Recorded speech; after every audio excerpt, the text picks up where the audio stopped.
Diana Verónica y Tony, la entrevista se sube todos los días a 360podcast.sb, el primer hub de podcast en El Salvador. O puedes volver a escucharla por Spotify, Apple Podcast, Amazon Music, YouTube Music o TuneIn. Dale clic a la campanita para que recibas la notificación. Este día en el Corre-Corre de la Mañana le damos la bienvenida a... Bueno, entre un montón de noticias, que el nuevo Papa, que los chorros, que, bueno, tanta cosa. Hay un anuncio. Hubo un anuncio. Hay un anuncio importante que ocurrió el pasado 25 de abril, ya casi terminando el día, del presidente de la República, Nayib Bukele, que decía el tuit: este día hemos enviado la siguiente propuesta al Consejo Nacional del Salario Mínimo. Propuesta, dice, incremento del 12% efectivo a partir de junio, lo cual implicaría que el salario mínimo pasaría a convertirse en los rubros de industria y servicio a 408.80, o sea, $408.80. Pero ¿qué impacto tiene en la economía global del país un incremento al salario mínimo? Sí, y sí es viable, ¿verdad? También, viable, porque ¿no? muchos hablan del tema de los emprendedores y los microempresarios, que son el 95% de las empresas de este país, de acuerdo a los estudios de diversas organizaciones. Entonces, bueno, ¿es viable, no es viable? ¿Qué implicaría de eso? Vamos a hablar ahora. ¿Con quién, Diana Verónica? Con William Pleites, economista. William con N. Y gran amigo de este programa, a quien siempre agradecemos, pues que cuando lo llamamos, mira, William, ayúdanos a entender, aquí está. Y con mucha experiencia en temas económicos, ¿verdad? Además... y temas sociales. Un estudioso de la realidad social, además de este país. ¿Qué tal, William? ¿Cómo está? Bienvenido. Buenos días, un gusto estar nuevamente con ustedes. Gracias por la invitación. Solo le pido se acerque un poquito más el Perfecto, micrófono. Sí. vamos a ver. Bueno, coméntenos qué piensa sobre este anuncio y qué va a pasar, o sea, cómo esto desencadena otros o pone o quita legos ahí en la economía. Y la famosa especulación, ¿verdad, William? Que cada vez que se hace un anuncio de esto, no, hombre, la especulación comienza a activarse y se empiezan a activar los precios. Yo le decía cuando era profesor universitario, ¿verdad?, a mis alumnos que para poder analizar una situación como esta siempre es importante saber conceptualizar y saber contextualizar. Son como los dos elementos importantes. Por supuesto, lo primero es saber en la parte de conceptualización de dónde es que qué es el salario mínimo, de dónde surge. Y hay que decir pues que esta política de salario mínimo es una política relativamente tardía en el desarrollo del capitalismo. Tenemos nosotros que a lo largo del siglo XVIII, del siglo XIX, prácticamente no había política de salario mínimo, no habían mayores regulaciones salariales. Es casi que más bien en el Estado alemán con Bismarck que comienza a hablarse de seguridad social y en medio de ello es que se comienza a hablar de temas como el salario mínimo. En realidad ya van adquiriendo más fuerza a principios del siglo XX. Quizás Henry Ford puede ser uno de los principales precursores de esta política cuando el señor Ford se da cuenta que con los avances que está experimentando la tecnología, con la introducción de la cadena de montaje, la producción en serie, entonces la productividad se aumenta de manera exponencial, pero no el poder adquisitivo de los trabajadores, y eso va alimentando lo que Marx le llamaba el riesgo de que el capitalismo sucumbiera ante una crisis de sobreproducción. Y solo para acotar, y ojalá contribuya a su explicación, y es que justamente ayer, el nuevo Papa León XIV explicaba por qué había escogido ese nombre, y era una continuación de León XIII con su encíclica la Rerum Novarum, que planteaba toda la doctrina social de la Iglesia, que decía, bueno, esta surgió ante el advenimiento de la revolución industrial y las injusticias hacia la clase obrera. Ahora estamos ante una nueva revolución, inteligencia artificial y por eso me puse León XIV. No, mire, la verdad que es muy pertinente el comentario. En efecto, la encíclica Rerum Novarum contiene explícitamente una crítica muy fuerte a ese capitalismo salvaje, como se le llamaba en su momento, y también de alguna manera pues al riesgo de todas las revoluciones socialistas que se avecinaban. De alguna manera, pues el Papa cuando promulga esa encíclica, casi que se coloca, llamémosle así, como en una situación intermedia, básicamente haciendo un llamado sobre todo pues al mundo occidental, ¿verdad?, a buscar un equilibrio en un sistema económico que al mismo tiempo que promoviera la productividad, también se preocupara por el bienestar de la población. Entonces, como decía, es en el siglo XX donde se comienza ya a adquirir forma, ¿verdad? Bueno, quizá la seguridad social empieza antes, pero las políticas de salario mínimo es a principios del siglo XX. En el caso de El Salvador es hasta con la Constitución de 1950 que aparece en el artículo 183, ¿verdad? Justamente pues la cuestión de que todo trabajador tiene derecho a devengar un salario mínimo. Y más o menos ya se establecen cuáles serían como los criterios que deberían de, utilizarse para la fijación de salario, ese salario que estaba relacionado con la naturaleza del trabajo, los sistemas de remuneración existentes, pero quizá el criterio más importante que establecía desde entonces que debería de ser suficiente para cubrir las necesidades materiales, morales y culturales del hogar del trabajador. Entonces, claro, ese es un concepto, ¿verdad?, que el tema es cómo se operativiza, ¿verdad? ¿Qué significa o cómo determinar que sea suficiente para cubrir las necesidades materiales, morales y culturales del hogar del trabajador? Fíjense bien, ¿verdad? No está hablando solo de materiales. Claro. Está hablando de culturales y el otro término que ocupó. Dice materiales, morales y culturales. Morales y culturales, exacto. Entonces, claro, esto ya está muy influenciado, ¿verdad? Este es un concepto que ya está muy influenciado por esa transformación que va experimentando el capitalismo, sobre todo después de la crisis de los años 30, donde básicamente se abandona la política de finales del siglo XIX o hasta que predominó hasta finales del siglo XIX, principios del siglo XX, en donde básicamente se decía que el salario debería ser suficiente para cubrir, en este caso, la reproducción del trabajador, que es inclusive el concepto marxista, ¿verdad?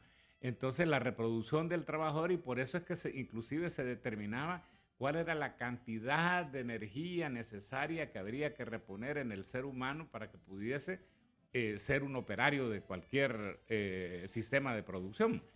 Entonces, en ese primer momento casi que esté bien comido, algo así. Que esté suficiente. Bien comido es demasiado, ¿verdad? Vale. Suficiente para que sea productivo. Exactamente, ¿verdad? Entonces... o reproductivo. Y reproductivo. Acuérdense que inclusive, pues hasta... Yo hace poco estaba leyendo, por ejemplo, la biografía de James Hill, ¿verdad?, que fue el patriarca de la familia Hill acá. Y entonces él era nacido en Manchester, ¿verdad? Era la primera generación, ¿verdad?, de su familia que tenía la oportunidad de ir a educación secundaria, ¿verdad? Entonces, para tomar en cuenta de que realmente aún en Inglaterra, que era como el país que iba a la cabeza en el desarrollo del sistema capitalista, alcanzar niveles educativos elevados no formaba parte precisamente pues de esas necesidades materiales, morales y culturales, ¿verdad?, del trabajador. Él venía de una familia obrera, ¿verdad? Entonces, eso es importante de tenerlo en cuenta. Entonces, ya en la primera mitad del siglo XX, el sistema capitalista experimenta una transformación sustancial en los países que los cepalinos le llamaban los del centro, los países más desarrollados. Y es que se comienza a remunerar al trabajador en función de la productividad. Ustedes van a ver que en Estados Unidos, pues el salario mínimo que existe no es en primer lugar por día, sino que es por hora, ¿verdad? Y más o menos se va determinando cómo va evolucionando la productividad, un poco en medio de una transformación también del sector empresarial, en el entendido de que los trabajadores no solamente proveen mano de obra, sino que también son la base del consumo, ¿verdad? Y que en ese sentido de lo que se trata es de equilibrar la producción y el comportamiento del consumo. Entonces, eso es como eso es lo que... Siento que estoy en clases. Súper bien.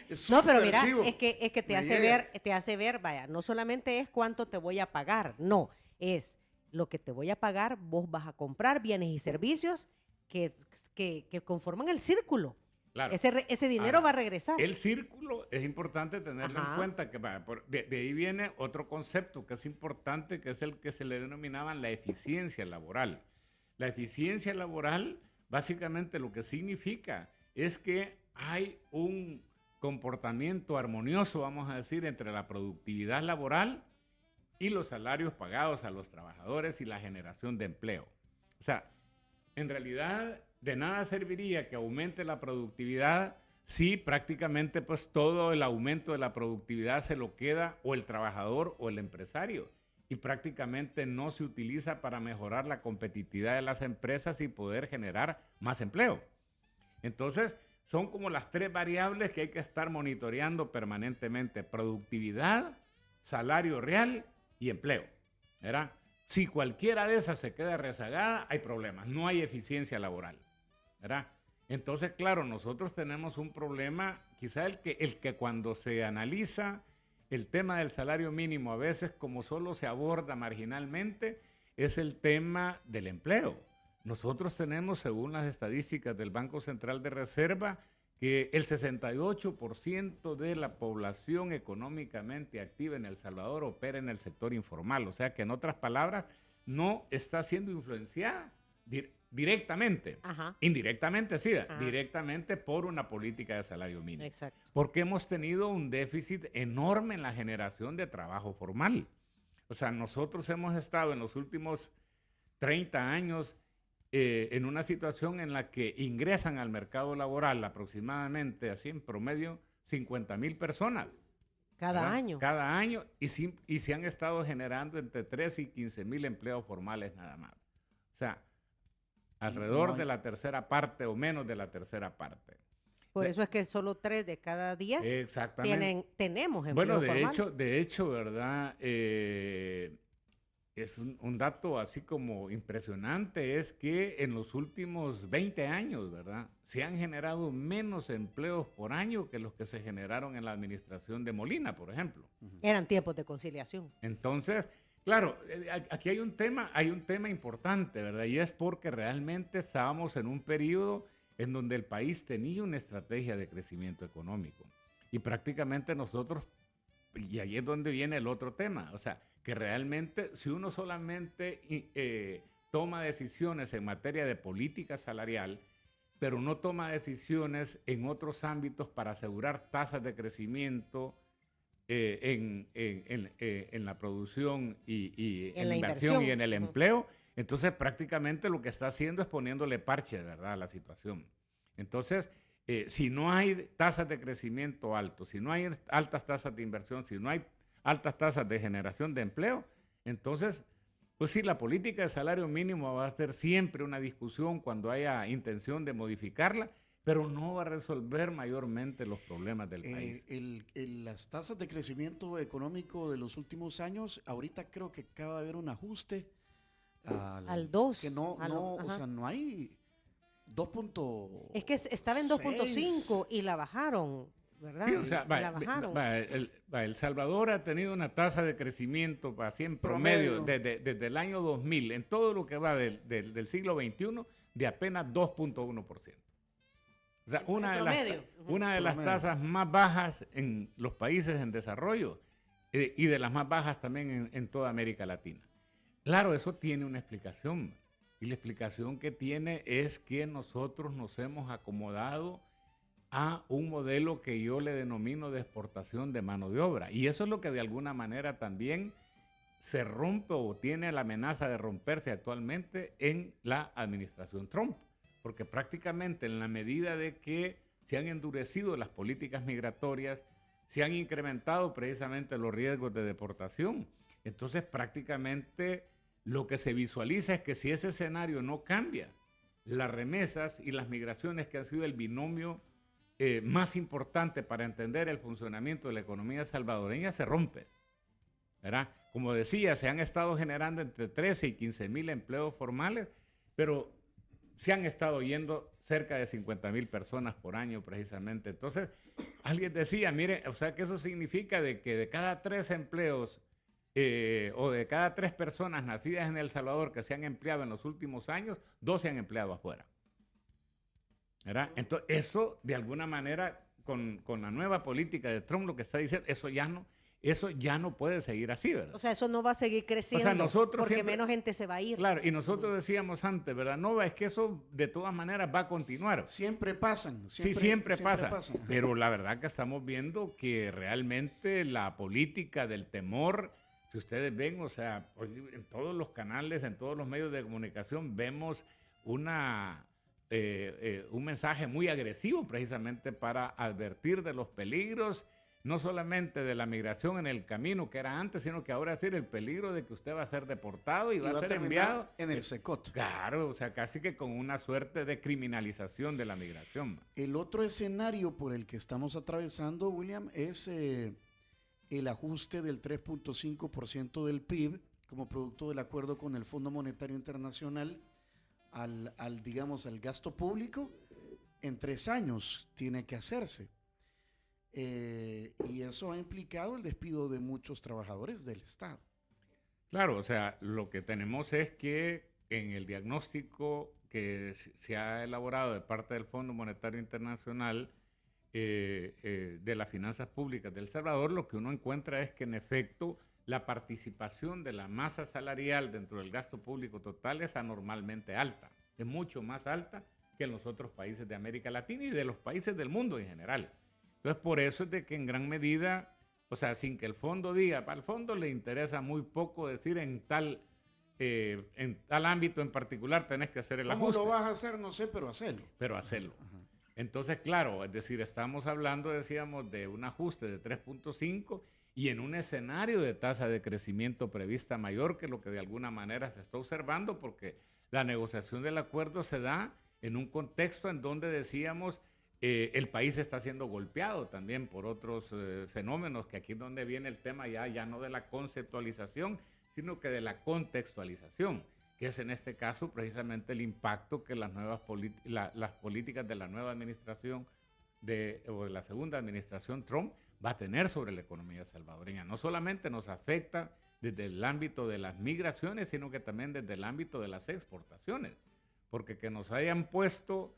Vaya, yo un temor que tenía era que cuando se examinara la imposición de aranceles por parte de Estados Unidos, a El Salvador le dieran un trato como el del resto. O sea, en realidad, El Salvador, por ejemplo, desde el punto de vista de la racionalización que hace Trump, no debería ser un país al que se le aplicara el 10%. Un piso del 10%. Nada, en realidad, Nada. porque lo que ocurre es que en realidad nosotros en la balanza comercial que tenemos con Estados Unidos somos, y la mayoría de países centroamericanos, todos los países centroamericanos en realidad, nosotros exportamos mucho menos de los que importamos de Estados Trump Unidos. No se puede quejar que los hemos invadido o que ha sido injusto. O sea, el diagnóstico, ¿verdad? De que realmente sí, el diagnóstico la de relación que no realmente somos China, pues. Exacto, Sí, no somos China, no ajá. somos México, no somos la Unión Sí, Europea, no, no somos no. Corea, ¿verdad? Entonces, O sea, a estos países ese tema no, ¿verdad? Más bien el hecho de haberle dado un trato especial y diferenciado, que es lo que prevalecía antes de esta ola de tratados de libre comercio con la iniciativa para la Cuenca del Caribe. Entonces, la idea sería, miren, mantengámosle estas preferencias a estos países, ¿verdad? Exacto. De al manera TLC. tal, pues, que porque estos sí son socios donde tenemos mayores niveles de complementariedad. Aparte que se justificaba estos tratados para evitar que la gente migrara Exacto. buscando mejores oportunidades de vida en Estados Unidos. Exactamente. Entonces, era una forma de contener la migración. Exactamente, Ujú. Y exactamente. no hemos ido hasta pelear Vaya. hasta Irak con tropas para que nos Y ampliaran seguimos. el TPS y todo. Entonces, Sí, y entonces seguimos por eso siendo decía que apoyo. lo de la conceptualización y la contextualización es importante. Entonces, ¿en qué contexto es que se da este anuncio del incremento en el salario mínimo? Dejamos planteada la pregunta porque ya viene el desayuno de San Martín y le tenemos que hacer entrega. Voy a moverme, compañero. Adelante, primero de lo que todos quieren, Cherito Café. El El Cherito café que Café. está tomando, William, ¿qué tal? Sí, ¿Cómo sabroso, ¿verdad? sabroso, Rico, sí. buen café. Cherito Café, café 100% salvadoreño. Miren, y hablando en términos económicos, hay que consumir local, William. Y con el nombre que tiene, más Ah, salvadoreño no peor puede todavía. ser, ¿verdad? Puede ser. Mira, este viene de La Palma y el túnel es un Pacas hidrolavado. Claro. Lavado en agua. Pues sí. hidrolavado. Así es. Chivísimo. Cada día nos apantallan más estos amigos Y de miren cómo huele de rico esta bolsa de café que le envía Cherito Café, William, Claro que y a sí. todos nuestros invitados a la charla principal. Usted también puede disfrutar de Cherito Café, lo encuentra en Bolengo Plaza, en el Boulevard del Hipódromo en San Benito. Lo encuentra en las tiendas Tengo, que están en varios centros comerciales, y en la tienda El Suc, que es una tienda de artesanías que está en el lobby del Hotel Trópico Inn en San Miguel. O si no, que lo pidan directamente en las redes sociales, compañero. A @Cherito Café en Instagram y en X. .sb. .sv, así es. Ya vino San Martín. Disfruta la tienda renovada de San Martín en Plaza Madero. Ya está lista. Ahí estuvimos nosotros, ¿verdad? Desde las 6:30 de la mañana hay desayunos, almuerzos y cenas ofreciendo un menú variado. Además cuenta con área de juegos. Ahí está San Martín. Esto vino gracias a las amigas de Línea Rosa, un transporte de mujeres para mujeres. Las puede contactar 6200-4491 o en Línea Rosa App.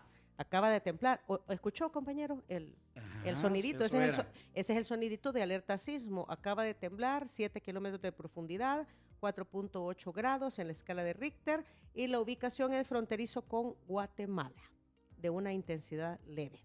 Muy bien, conversamos con William Pleites, economista, son las 8:35, una breve pausa. Un saludo a Waldo Jiménez de la ANEP que nos está escuchando. Saludos, Waldo. Sí, un saludo para ti. Vamos a la pausa, ya volvemos.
quedó planteada una pregunta con nuestro invitado, William Pleitez, economista.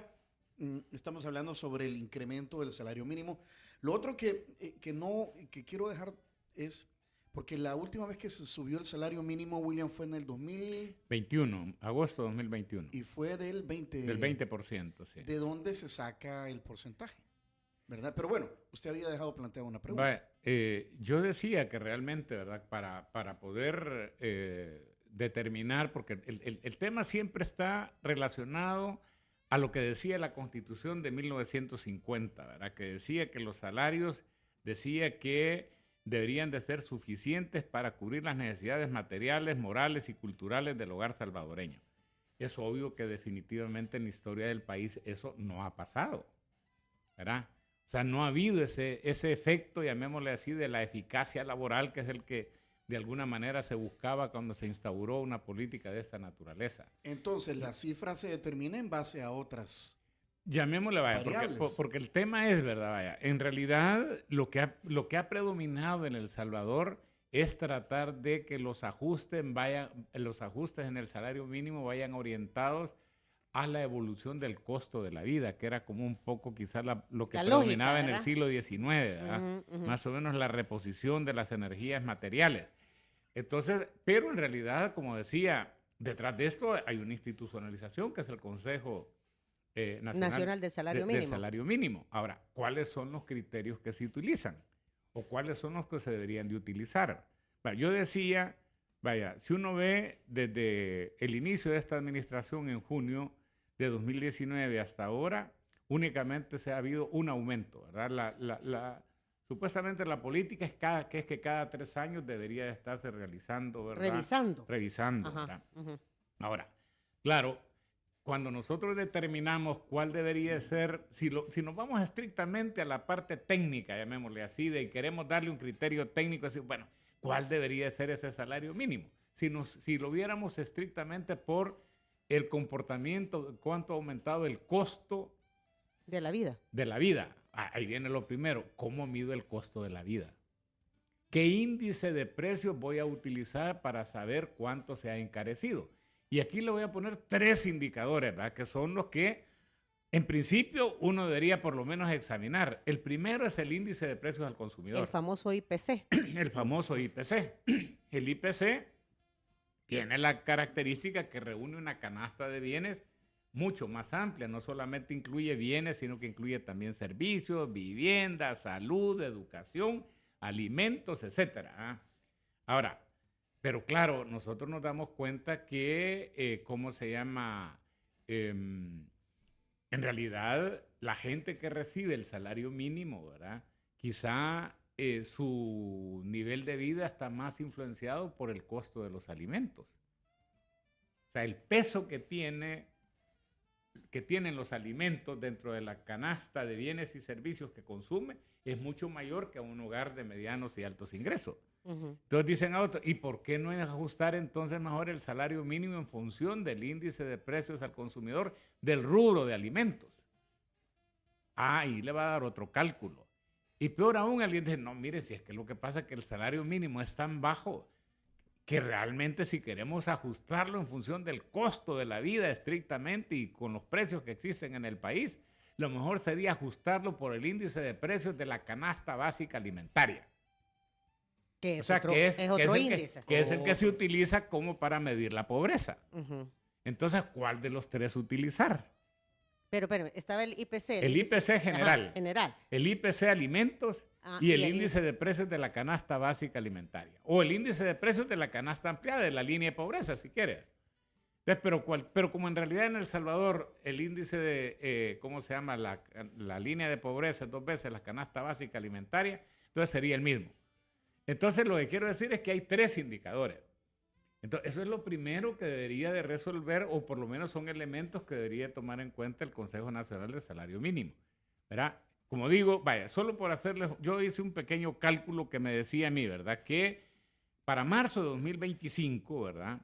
El índice, y de acuerdo al comportamiento del índice de precios al consumidor, entonces quiere decir que desde que se hizo el último aumento en agosto de 2021, utilizando como deflactor, le llamamos, o deflator, le llamamos los economistas, ¿verdad? El índice de precios al consumidor general, entonces quiere decir que los salarios mínimos han perdido un 13.4% de su poder adquisitivo. O sea, es un 13.4% menor A lo que en realidad se necesita. a lo que estaba, a lo que está, al poder adquisitivo que tenían en agosto de 2021. Sin embargo, ¿verdad? Si utilizo como deflator no el índice de precios general, sino que el índice de precios del rubro de alimentos, ahora resulta pues que el salario mínimo tiene un 20.6% de poder adquisitivo menor que el que tenía en agosto de 2021. Se queda corto el 12%. O sea, sin embargo, si el punto de partida no es agosto, sino que es el inicio de la administración Bukele, entonces el deterioro de poder adquisitivo solamente sería del 5%. O sea, porque aquí tiene el impacto lo que aumentó de 20%. O sea, él recibe un país con un salario mínimo, lo aumenta en agosto de 2021. Ahora prácticamente si utilizamos de deflator el IPC alimentos, todavía sería 5% menos que cuando él inició su primera administración. O sea, yo sé que se arman un montón, o sea, se pueden armar un montón de escenarios. ¿Cuál es la conclusión de todo esto, verdad? Que realmente, como digo, lo que yo decía, se les decía en el intermedio, que aquí lo importante pues es que hay que tomar en cuenta el conjunto de políticas. Cualquier medida que se tome va a tener un impacto parcial. Por supuesto que desde el punto de vista de justicia para el segmento que recibe salario mínimo, lo menos que se puede esperar es que recuperen el poder adquisitivo perdido. ¿Verdad? Lo que deberíamos esperar, ajá. Es lo que se debería de esperar, pues, o sea, pues sí, si no se trata de, o sea, supuestamente el desarrollo significa un aumento sostenido del nivel de bienestar de las personas. Entonces, pero si yo con mi poder adquisitivo, en vez de ir mejorando, eso se va deteriorando, entonces, pues... Vaya, póngale que aumentan 12% y que el criterio es el 13 punto algo que le salió ahí en base a... Vaya, si me dicen a mí, por ejemplo, que es sobre la base del IPC general. Del IPC general, 13, más o menos cuadra, ¿verdad? Más se o menos. recupera, Pero, en efecto. Sí. Pero, ¿qué pasa con la economía a nivel general? Dicen los comerciantes, como hoy van a tener 12% más, yo le subo el precio de los productos. O sea, la especulación, ¿cómo especulación. se maneja? Sobre todo tomando en cuenta que solo 3 de cada 7 van a tener, de esos, no, menos todavía, porque estamos hablando que 3 de cada 7 están en una economía formal, pero de esos 3, ¿cuánto en realidad ganarán el mínimo? Pues sí, va. Ajá. Mire, yo por eso, en este tipo de situaciones, ¿verdad? El tema central es que los economistas generalmente tendemos a responder con la palabra depende, ¿verdad? Sí. Y yo realmente... Muchos responden así. A mí la palabra depende me gusta utilizarla más bien al final que al principio, ¿verdad? Sí, ¿verdad? Al final el depende va a tener mucho que ver, porque el punto es qué es lo que pasa con el resto, ¿verdad? Por supuesto, si yo hago un análisis estático, ¿verdad? Que nada se mueve y que la única pieza que se mueve es el de ¿cómo se llama? El de los salarios, ¿verdad? Entonces van a decir, esto lo que va a provocar es de que en efecto algunos van a aumentar, uno va a ver una diversidad de comportamientos. El comerciante probablemente va a decir, bueno, le voy a ajustar el precio de algunos de los bienes o servicios que estoy ofreciendo. Puede ser que sectores, por ejemplo, trabajadores que no reciben el salario mínimo, el mensaje que van a recibir es distinto. Bueno, si se aumentó un 12%, es un momento para que yo también haga una gestión para que también se aumente el salario que yo estoy percibiendo, aunque no sea el salario mínimo, ¿verdad? ¿Cómo se llama? El gobierno, por ejemplo, ¿verdad? Puede decir, bueno, en la medida que se aumente el salario mínimo, pues sí, ¿verdad? También es posible que también yo voy a recibir una mayor cantidad de impuestos, ¿verdad? Porque hay segmentos que antes no pagaban impuestos y ahora o la gente va a vender más, o sea, pero ahí cada quien va a hacer su propio análisis, ¿verdad? Como digo, y esto es lo que en efecto demuestra, es que la política de salario mínimo aislada, o sea, no va a resolver la problemática general del país. Sin embargo, es obvio que habiendo experimentado una inflación tan grande entre 2021 y 2023, que como decía, utilizando el IPC general, me está diciendo a mí que el poder adquisitivo, solo del salario mínimo desde esa fecha hasta ahora es 13.4% menor, ya eso mismo me dice a mí que realmente necesidad de ajustar el salario mínimo hay, ¿verdad? Eso no cabe la menor duda, ¿verdad? El cuánto, yo diría que debería depender, o sea, idealmente, ¿verdad? Idealmente, en países donde básicamente hay una buena relación entre gobierno, empresarios y trabajadores, ¿verdad? Entonces lo que hay es una suerte de un diálogo, ¿verdad? Un diálogo social para saber cuáles son los objetivos que se persiguen. Que de hecho el Consejo Nacional del Salario Mínimo es eso. Es una instancia de diálogo, Ajá, ¿verdad? En principio. Porque ahí está el Estado, pero, los trabajadores y los empresarios. Así es, vaya. Entonces, vaya, el tema central es, vaya, hoy estamos hablando de 12%. ¿De dónde salió el 12%? Ajá, ese es lo primero que debería hacer el Consejo Nacional de Salario Mínimo, ¿verdad? Vaya, vamos a operar, vaya, hay mediciones aquí de la productividad. Probablemente no. Uno de los criterios más importantes, ¿verdad?, que se introdujo y que permitió el establecimiento de una relación relativamente armoniosa entre trabajadores y empresarios fue precisamente abandonar la regla de remunerar solamente en función del costo de la vida e incorporar la productividad como un elemento clave para determinar el salario vigente en cada una de las diferentes ramas de actividad económica. Entonces, la sensación que me da, pues, es que, o sea, hace falta un poco más de criterios técnicos para la determinación de ese salario. ¿Del 12 punto qué era 12, la propuesta? 12%. 12%. Vaya, el otro tema es, ese 12 va a ser de un solo golpe. O paulatino. Acordémonos que la idea es que cada 3 años tiene que estarse revisando.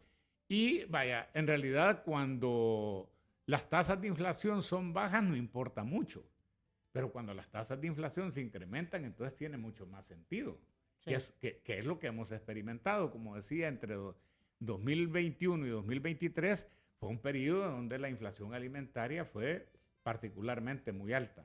Sí, que se justificó con la pandemia, ¿verdad? Porque se dijo que había menos producción, porque habíamos estado encerrados.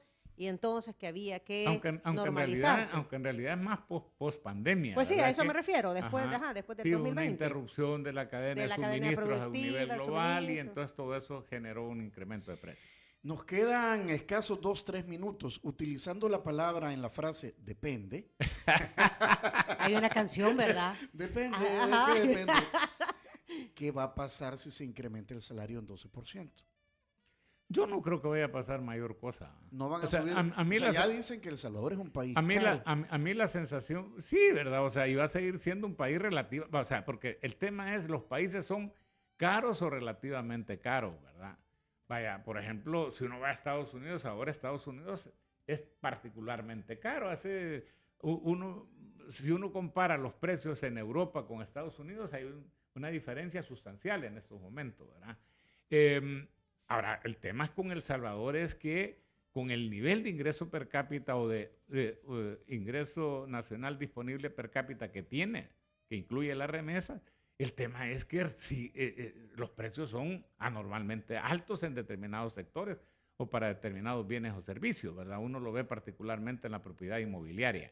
Entonces, yo creo que lo que va a pasar, Guatemala tiene un salario mínimo más alto que el de El Salvador ahora, ¿verdad? Y sin embargo tiene niveles de informalidad todavía quizás más altos que los que tiene El Salvador. Yo honestamente no creo que vaya a pasar mayor cosa, pero como digo, el tema entonces más bien está en decir, bueno, se va a dar, pero el tema es qué va a pasar después, porque yo sí creo que de nuevo el punto central es que el país necesita una nueva estrategia de desarrollo. Una nueva estrategia. Un motor. Sí, es que el modelo migraciones remesas se agotó. Ese es para mí el tema. Y con la administración Trump se está cerrando más el chorro. Claro. Uno lo va viendo, ¿verdad? Si los mismos Estados Unidos están apostándole a un proyecto de reindustrialización, pues nosotros sabiendo de que ese chorro se está cerrando, deberíamos de comenzar ya a tener una discusión a nivel nacional de esa nueva estrategia de desarrollo que tenga capacidad de generar más empleos formales, que aumente la productividad, ¿verdad? Y que genere más crecimiento económico. Muy bien. Que hay la apuesta que siempre se ha hablado, la famosa inversión, pero más inversión extranjera. Y que quizá, ¿verdad? Quizá para no apartarnos del tema, que realmente tenga como resultado final una mejora sostenida de lo que se le llama la eficacia laboral, la eficiencia laboral. Que decíamos aumento de la productividad, el empleo y el poder adquisitivo de los salarios. Bueno, William está en Flaxo, ¿verdad? Y en otros proyectos muy interesantes que muy pronto también esperamos conversarlos con usted, William. A la orden, a la orden. Muchas Gracias de nuevo por la invitación. Gracias. Dentro de ¿qué? Un poco más de 15 días es que podría darse este aumento, ¿verdad? Porque el presidente lo propuso a partir del 1 de junio. Sí. Del Es lo 1 de más junio. probable que va a ser el Así primero de que, junio. bueno, nos quedaremos pendientes y de repente conversamos más adelante, William, para que orden. hagamos un análisis en base a qué, ¿verdad? Se Claro. aumentó, cómo se aumentó, etcétera, etcétera. Son las 9:01, compañero. Si quieren volver a escuchar esa entrevista, atención. Si quieres volver a escuchar esta entrevista, ingresa a 360podcast.sb, el primer hub de podcasteros salvadoreños. Sigue a Diana Verónica y Tony la entrevista en Spotify, Apple Podcasts, Amazon Music, YouTube Music o TuneIn.